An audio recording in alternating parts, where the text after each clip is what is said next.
Assalamualaikum warahmatullahi wabarakatuh. Nama saya Muhammad Fahrian Yuliansyah. Nomor induk mahasiswa 206210096. Saya akan membacakan atau mempresentasikan makalah kelompok 10. Langsung saja kita menuju ke latar belakang. Pemimpin merupakan tombak ujung dari suatu organisasi atau kelompok. Dalam diri masing-masing insan pasti memiliki sifat kepemimpinan yang terpendam. Hal ini yang bisa dicapai dari sistem atau cara memimpin yang terbaik. Begitu pula sebaliknya, banyak juga kerugian yang akan dialami dari sistem pemimpin yang buruk. Akhir-akhir ini sering kita jumpai banyak para pemimpin yang menyalahgunakan hak dan wewenang mereka. Banyak sekali faktor yang menyebabkan hal ini terjadi, seperti kurangnya pengetahuan tentang apa itu kepemimpinan dan apa saja sikap yang harus dimiliki seorang pemimpin. Oleh karena itu, makalah ini dibuat agar pembaca bisa mengetahui apa itu kepemimpinan serta bagaimana seorang bisa menjadi pemimpin yang baik. Yang kedua adalah rumusan masalah. Yang pertama adalah apa itu pemimpin dan kepemimpinan. Yang kedua, apa saja teori kepemimpinan. Yang ketiga, bagaimana gaya dan model kepemimpinan. Yang keempat, apa saja tugas dan fungsi kepemimpinan. Yang poin ketiga adalah tujuannya. Adapun tujuan dari makalah ini adalah yang pertama adalah untuk mengetahui apa itu pemimpin dan bagaimana sikap seorang pemimpin. Yang kedua, memberikan pengetahuan akan pentingnya sikap kepemimpinan dalam suatu kelompok atau organisasi. Yang ketiga, menambah wawasan. Yang selanjutnya kita memasuki ke pembahasan. Saja kita mulai pembahasannya, yaitu pengertian pemimpin dan kepemimpinan.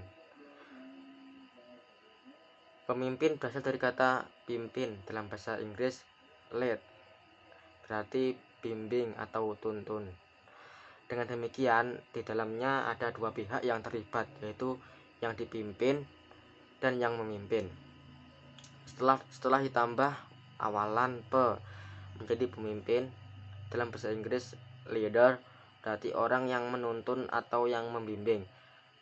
Secara etimologi, pemimpin adalah orang yang mampu mempengaruhi serta membujuk pihak lain agar melakukan tindakan pencapaian tujuan bersama, sehingga dengan demikian yang bersangkutan menjadi awal struktur dan pusat proses kelompok. Definisi tentang pemimpin yang menghimpun banyak definisi yang tentang pemimpin ini, yakni sebagai yang pertama adalah sebagai pusat kelompok, yang kedua adalah sebagai kepribadian yang berakibat, yang ketiga adalah sebagai seni menciptakan kesepakatan, yang keempat adalah sebagai kemampuan mempengaruhi, dan yang kelima sebagai tindakan perilaku, yang keenam sebagai suatu bentuk bujukan, yang ketujuh sebagai suatu hubungan kekuasaan, yang kedelapan sebagai sarana penciptaan tujuan, yang kesembilan sebagai hasil interaksi, yang ke-10 sebagai pemisahan peranan, yang ke-11 sebagai awal struktur.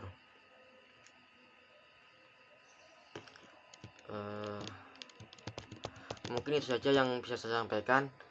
Sekian dari saya. Wassalamualaikum warahmatullahi wabarakatuh.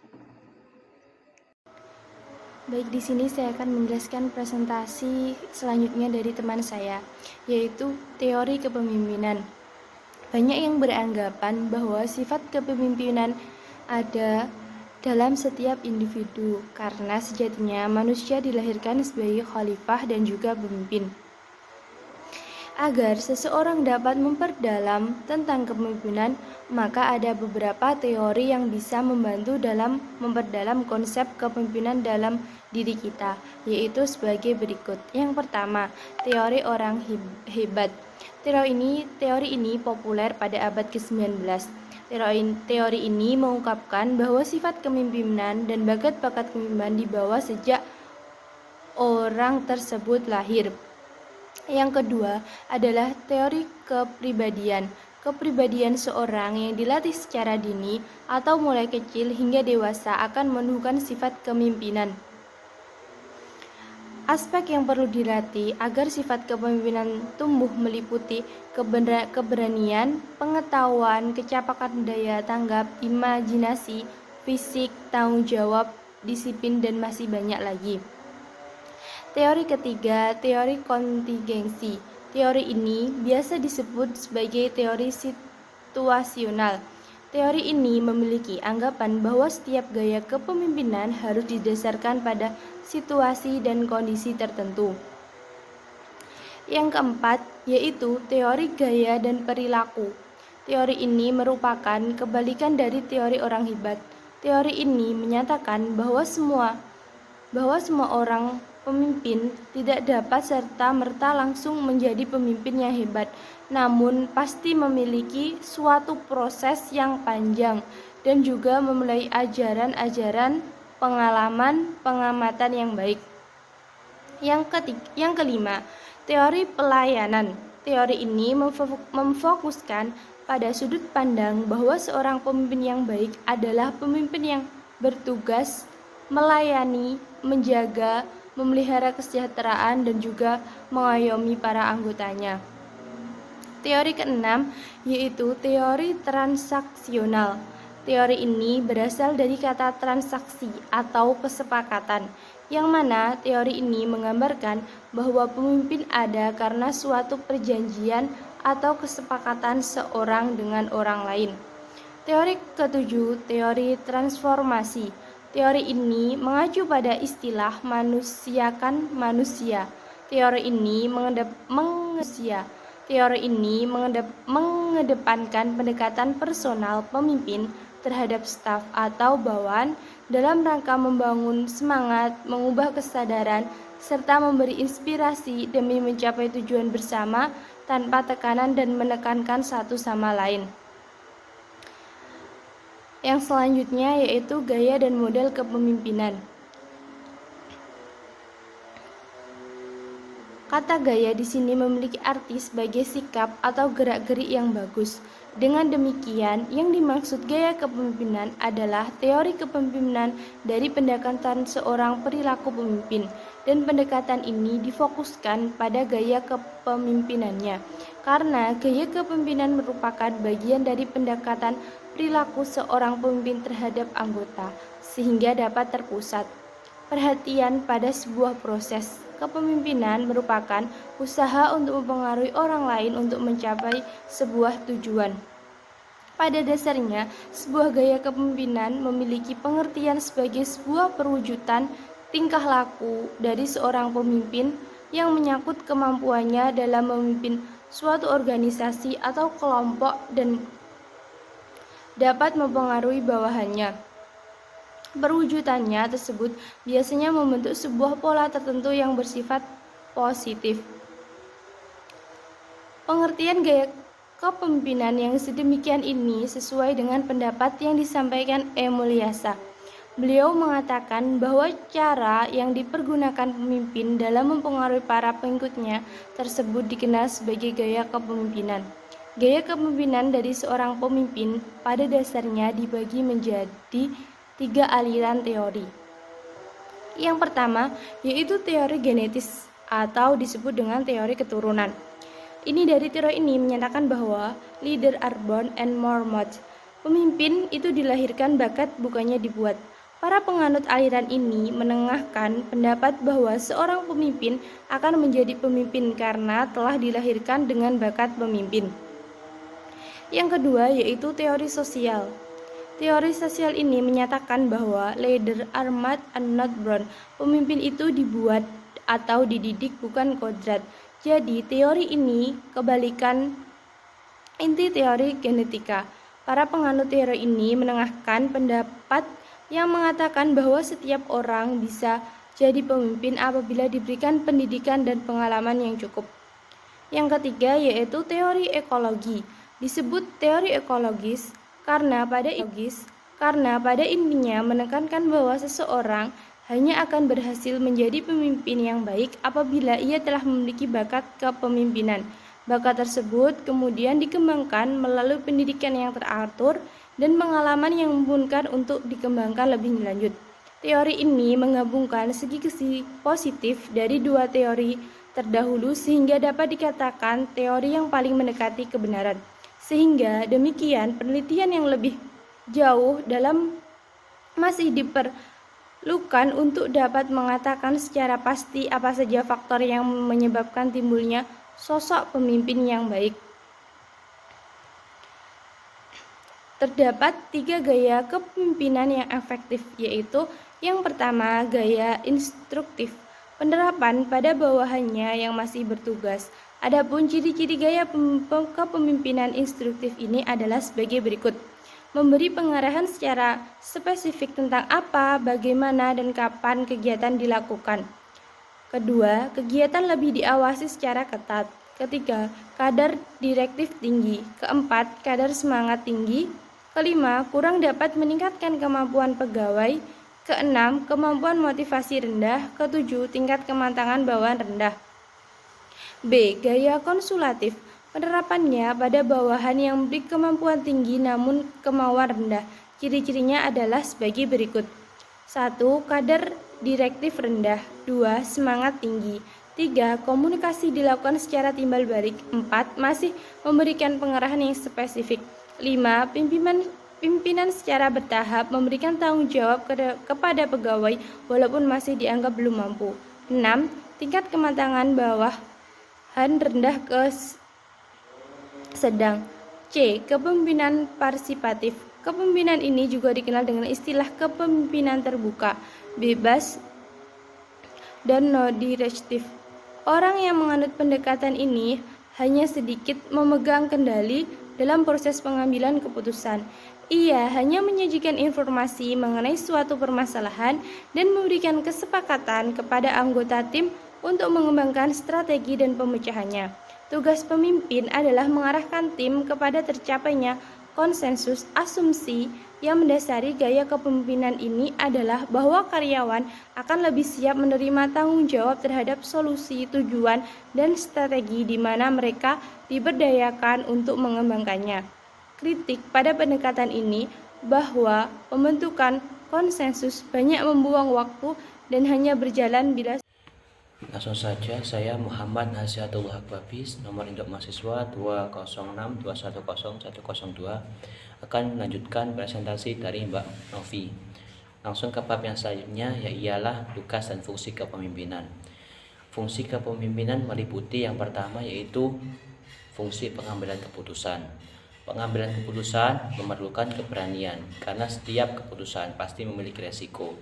Karena tanpa kemampuan dan keberanian tersebut, seorang pemimpin tidak mungkin mampu menggerakkan anggota organisasinya. Yang kedua ialah fungsi instruktif. Setiap pemimpin harus memahami bahwa di dalam posisi dan perannya secara implisit terdapat kekuasaan atau wewenang dan tanggung jawab yang harus dijalankan secara efektif. Salah satu di antaranya adalah kekuasaan atau wewenang memerintahkan anggotanya untuk melakukan atau tidak melakukan sesuatu dalam melaksanakan tugas dan tanggung jawabnya sebagai anggota organisasi. Dengan kata lain, fungsi instruksi tidak harus dijalankan secara otoriter, yang dapat berdampak pemimpin kehilangan kewibawaannya karena instruksi ditantang atau ditolak dan tidak dilaksanakan oleh anggota organisasi. Lalu yang ketiga ialah fungsi konsultatif. Setiap dan semua pemimpin organisasi atau unit kerja dinilai sebagai seorang yang memiliki kelebihan dari anggota organisasi, baik oleh pihak yang berwenang mengangkatnya sebagai pemimpin formal maupun bagi anggota yang mendukung dan mengangkatnya menjadi pemimpin informal. Berdasarkan penilaian itu, maka pemimpin menjadi figur sentral dan tumpuan harapan anggota sebagai tokoh utama yang diyakini mengetahui dan dapat membantu menyelesaikan berbagai masalah yang dihadapi oleh anggota organisasi yang bekerja. Pemimpin dipandang sebagai alamat yang paling penting untuk berkonsultasi dalam menghadapi dan menyelesaikan masalah yang beragam di lingkungan organisasinya. Selanjutnya yang keempat ialah fungsi partisipatif. Fungsi ini adalah bentuk dari strategi kepemimpinan dalam kepemimpinan untuk mengefektifkan organisasi. Ibarat pisau bermata dua. Pertama, kemampuan pemimpin mengikut sertakan anggota organisasi sesuai posisi dan kewenangannya agar berpartisipasi aktif dalam berbagai kegiatan yang relevan. Membentuk teamwork, misal manajemen pengendalian mutu terpadu, total quality management (TQM). Kedua, kesediaan pucuk pimpinan dan pimpinan di bawahnya untuk berpartisipasi dalam membantu anggota organisasi melaksanakan pekerjaan atau menyelesaikan masalah yang dihadapinya. Misalnya dengan memberikan petunjuk, pengarahan, berdiskusi, menyelesaikan pekerjaan yang mendesak bersama-sama. Dan fungsi yang terakhir ialah fungsi delegatif. Fungsi delegatif harus dilaksanakan untuk mewujudkan organisasi yang dinamis dalam mengikuti perkembangan ilmu dan teknologi di bidangnya, karena tidak mungkin dilaksanakan sendiri oleh pimpinan puncak. Seorang pemimpin sangat memerlukan kesediaan dan kemampuannya mendelegasikan wewenang dan tanggung jawab pada pimpinan-pimpinan unit kerja di bawahnya. Selanjutnya ialah tugas-tugas kepemimpinan. Tugas-tugas ini meliput beberapa hal, yaitu yang pertama, mengambil keputusan. Lalu tugas dari kepemimpinan yang kedua ialah mengembangkan imajinasi, lalu mengembangkan kesetiaan pengikutnya, dan pemerakasa, penggiatan, pengendalian rencana. Lalu pelaksanaan keputusan dengan memberikan dorongan kepada para pengikutnya. Yang selanjutnya, memanfaatkan sumber daya manusia dan sumber-sumber yang ada. Selanjutnya, melaksanakan kontrol dan perbaikan atas kesalahan. Serta selanjutnya memberikan tanda penghargaan, dan yang terakhir mendelegasikan wewenang kepada bawahannya. Selanjutnya, bab yang ketiga ialah kesimpulan. Dari semua penjelasan yang sudah terpaparkan di atas dapat ditarik kesimpulan sebagai berikut. Yang pertama, pemimpin adalah orang yang memiliki kepribadian serta sifat untuk mempengaruhi orang di sekitar, diiringi dengan sikap berani, tanggung jawab, dan sifat-sifat yang diperlukan seorang pemimpin, di mana semua itu bertujuan untuk mencapai tujuan bersama. Pemimpin juga dibagi menjadi dua, yaitu pemimpin formal dan pemimpin informal.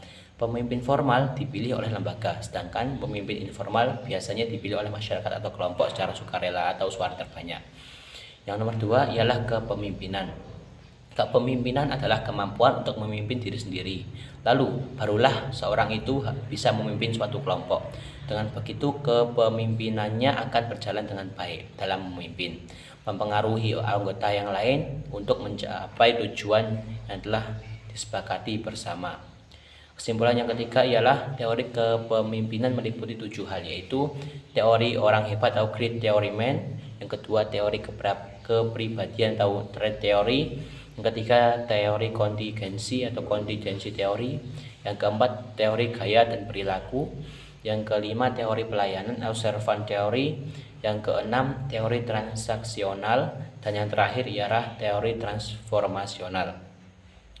Lalu kesimpulan yang keempat ialah gaya kepemimpinan yang efektif merupakan gaya kepemimpinan yang mempengaruhi, mendorong, mengarahkan, menggerakkan orang-orang yang dipimpin sesuai dengan situasi dan kondisi supaya mereka mau bekerja dengan penuh semangat dalam mencapai tujuan organisasi. Terdapat 3 gaya kepemimpinan yang efektif, yaitu pertama gaya instruktif, lalu gaya konsultatif, dan yang terakhir gaya kepemimpinan partisipatif. Dan kesimpulan yang kelima ialah tugas kepemimpinan, yaitu meliputi mengambil keputusan, mengembangkan imajinasi, mengembangkan kesetiaan pengikutnya, pemerakasa, penggiatan, dan pengendalian rencana, pelaksanaan keputusan dengan memberikan dorongan pengikutnya, memanfaatkan sumber daya manusia dan sumber daya yang ada. Yang terakhir ialah memberikan tanda penghargaan, mendelegasikan wewenang kepada bawahannya. Lalu kesimpulan yang terakhir ialah fungsi kepemimpinan, yaitu fungsi pengambilan keputusan, instruktif, konsulatif, partisipatif, serta fungsi delegatif. Itulah sekian materi yang dapat kami sampaikan. Saya perwakilan dari kelompok yang mempresentasikan materi ini memohon maaf yang sebesar-besarnya bila ada pengucapan salah kata. Akhirul kalam wa famikum wassalamualaikum warahmatullahi wabarakatuh.